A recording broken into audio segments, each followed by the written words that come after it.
Alright, let's see how the digital clocks work, baby. I actually want to know this shit. I've been taking some engineering class, but I actually don't know how they work. Lol. Let's Inside see. almost every piece of technology is a tiny clock that ticks at a rate of over 1 billion times a second, generating a digital heartbeat that is critical to regulating the execution of code, the movement of data in the processor and memory, the generation of wireless signals for transmitting data, and much more. So then, how do we generate a clock that precisely pulses at less than half a nanosecond? It might seem counterintuitive, but this billions of times a second heartbeat, or gigahertz clock signal, is incredibly similar to how a $10 analog wall clock ticks through the seconds, minutes, and hours of the day. In order to explore how a gigahertz technological heartbeat is generated, let's open a wall clock, see how it works, and then see how the same technology is used to produce your desktop computer's gigahertz clock signal. So let's jump right in.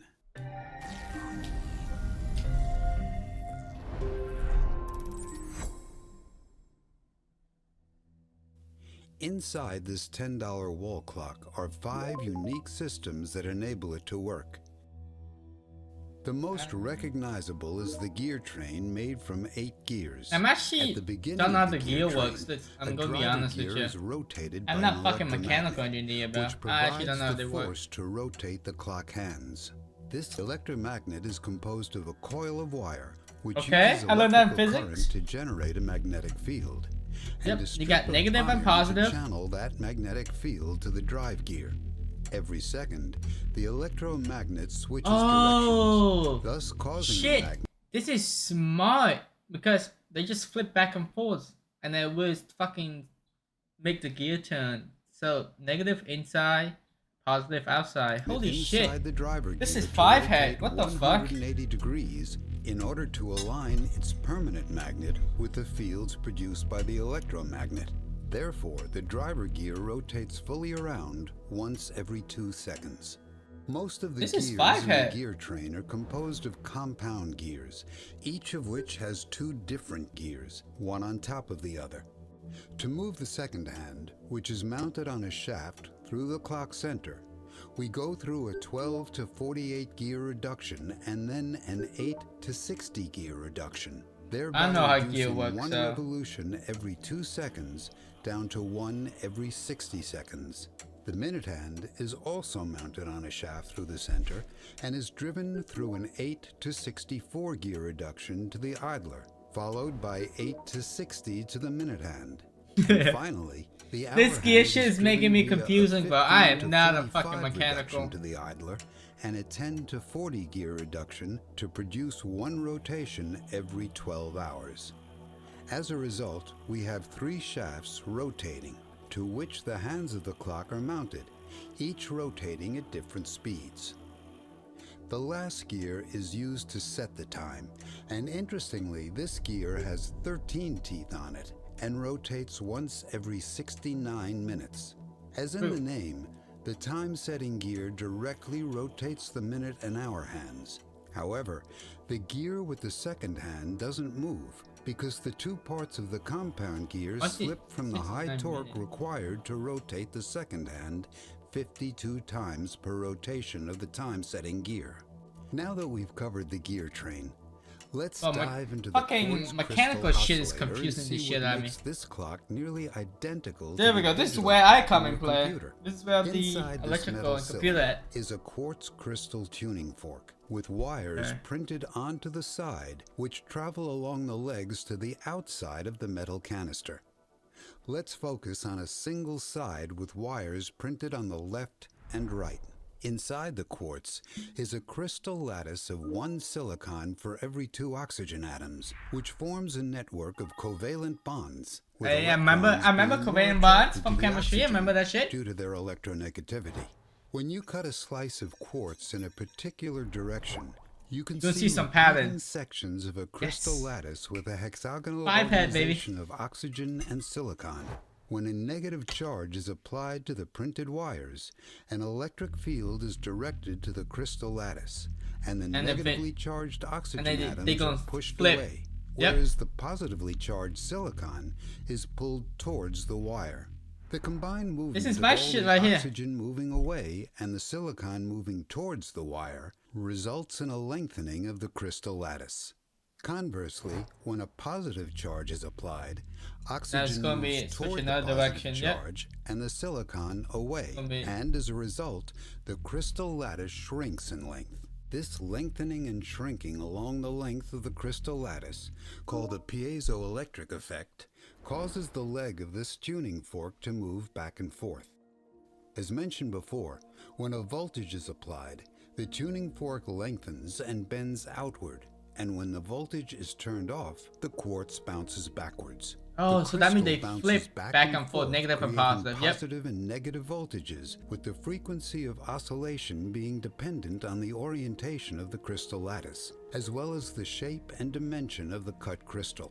The purpose of having two legs is to create a vibrational mode wherein the prongs vibrate and resonate together while the base doesn't move. Frequently, This is kind of five-headed, dude. What the manufacturers fuck? I add didn't know small that. amounts of metal to the ends of I didn't the know that there's a crystal lot of to stuff tune it going to on the in the desired clock, man. frequency. Goddamn. However, to get a crystal to continuously oscillate, a changing voltage needs to be repeatedly applied to the wires on the Oh, legs. so that means you need logic Specifically, gates. this voltage needs to match the movement of the crystal such that the peak positive voltage is aligned with the movement of the crystal in one direction and the opposite when the crystal moves in the other direction. Kind of like So- pushing a kid on a swing set when it's at its low point, but in Yeah. both directions. To do that, we use Need an a 1 and integrated 0. circuit with an inverter to form a feedback loop Holy and shit, I'm two too smart. capacitors Yep. to assist in the timing of the voltage from the inverter and feedback loop, thus producing a resonant movement in the crystal. This is a rather complicated circuit to fully explain, but here's one way of thinking about it. An inverter on its own flips the input from a Yep, 1 to 1 an to 0. output of a 0 and vice versa. Yep. However, if we I loop learned an this shit. inverter back in on itself, depending on the physical design of the inverter, the output will continuously flip between 1 and 0, 0. a few picoseconds per cycle. And if we add the crystal tuning fork and capacitors in the path of the feedback loop, then the flipping between gonna 1 be- and 0 and gonna back be is opposite. regulated by the geometry and movement of the prongs of the crystal oscillator tuning fork and the filling and emptying of the charges. Whoa, this in shit's kind of both the smart. I didn't learn this capacitors. shit. What the For fuck? this wall clock, the time it takes is 30.52 microseconds per cycle, resulting in 32,768 cycles per second. God The damn, signal that's is then fast. fed to another section in the integrated circuit, where a binary counter counts each cycle. And after 32,768 cycles, which One takes count. 1 second, a signal is sent to the electromagnetic controller, telling it to flip the direction of the electromagnet, thereby rotating Oh, the driver shit, this gear is around five-headed, dude. 180 degrees and moving the hands of the clock forward by 1 second. One thing to note is that if your clock is either fast or slow, it's most likely because the crystal oscillator doesn't oscillate exactly at 32.768 kilohertz due to the geometry and incorrect resonant frequency of tines. These crystals typically have 20 parts per million accuracies, meaning it can gain or lose at most 1.7 seconds a day or 10.5 minutes a year. As mentioned earlier, this wall clock is composed of a set of systems, with each falling under a different domain of science and engineering. These topics are rather complex and typically covered by college courses. But instead of paying He's talking about me. thousands of dollars, there's a free and easy way to learn. And that's with this video's sponsor, Brilliant.org. No. Brilliant reimagines how courses are taught.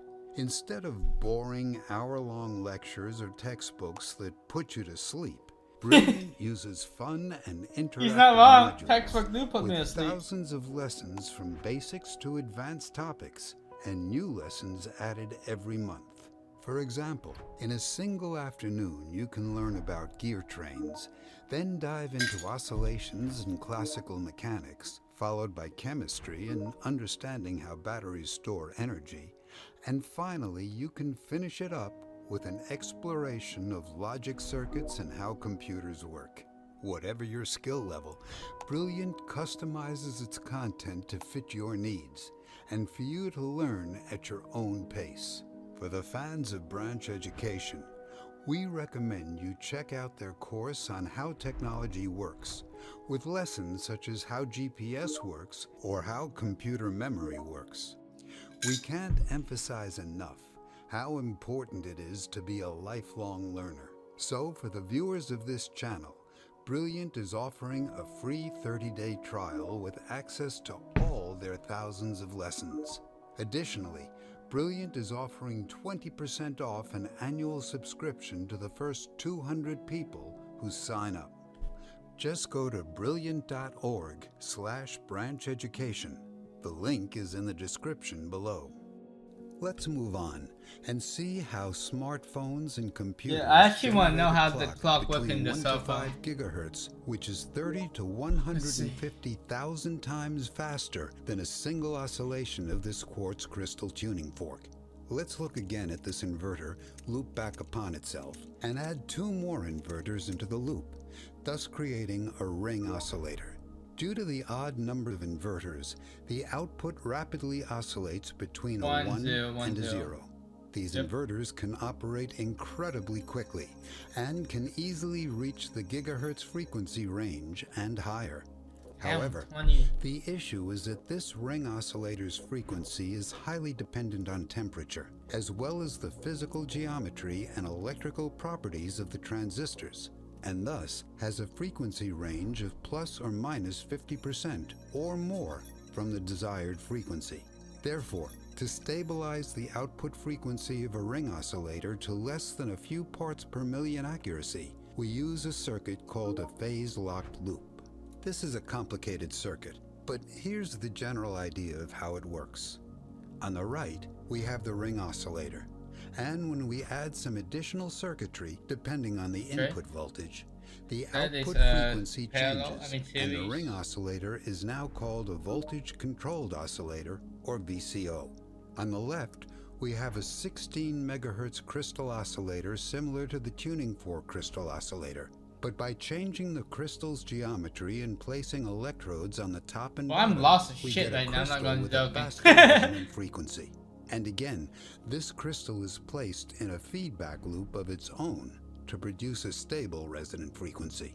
In the middle is a frequency and phase comparator that outputs a signal equal to the difference between the crystal and the voltage-controlled oscillator. Next, an integrator takes the output from the phase comparator and turns it into a steady voltage and uses it to drive the voltage-controlled ring oscillator.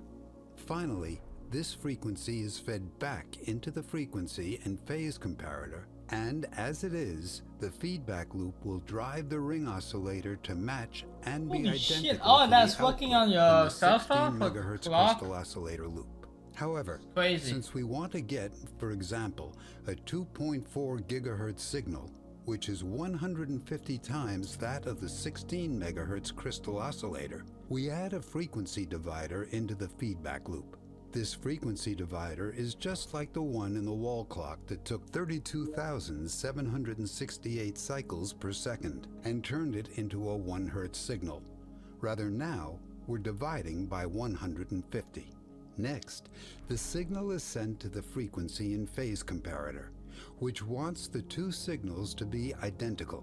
However, by having them different, it outputs a signal which goes through the integrator, turning it into a steady voltage and driving the voltage-controlled oscillator up to a higher frequency, which will be exactly 150 times that of the 16 megahertz crystal, which is 2.4 gigahertz. Using this phase-locked loop, we have an incredibly fast frequency generator producing a signal that is exactly 150 times that of a reliably manufactured and temperature-stable quartz crystal. Additionally, if we want to change the desired frequency, we have the binary counter divide by a different number, thus changing the amount the 16 megahertz crystal is multiplied by. And in fact, all smartphones do this when not actively in use. in order to reduce the clock frequency of their processor and conserve battery life. That's pretty much it for clocks and crystal oscillators. One thing to note is that sometimes MEMS oscillators are used in smartphones to save space instead of crystal oscillators, and we'll dive into MEMS in a future episode. We believe the future will require a strong emphasis on engineering education, and we're thankful to all our Patreon and YouTube membership sponsors for supporting this dream. If you want to support us on YouTube memberships or Patreon, you can find the links in the description. This is Branch Education, and we create 3D animations that dive deeply into the technology that drives our modern world. Watch another Branch video by clicking one of these cards, or click here to subscribe. That was actually pretty interesting, dude. I actually didn't know that. It's actually like fucking like that advanced for just a clock on your iPhone. Holy moly. But hey, I learned something in here, and I think I got lost about 50% when he was talking about mechanic stuff, how the gears work. I lost over here. I know electric stuff and circuit stuff as my joint, but hey, I learned something, so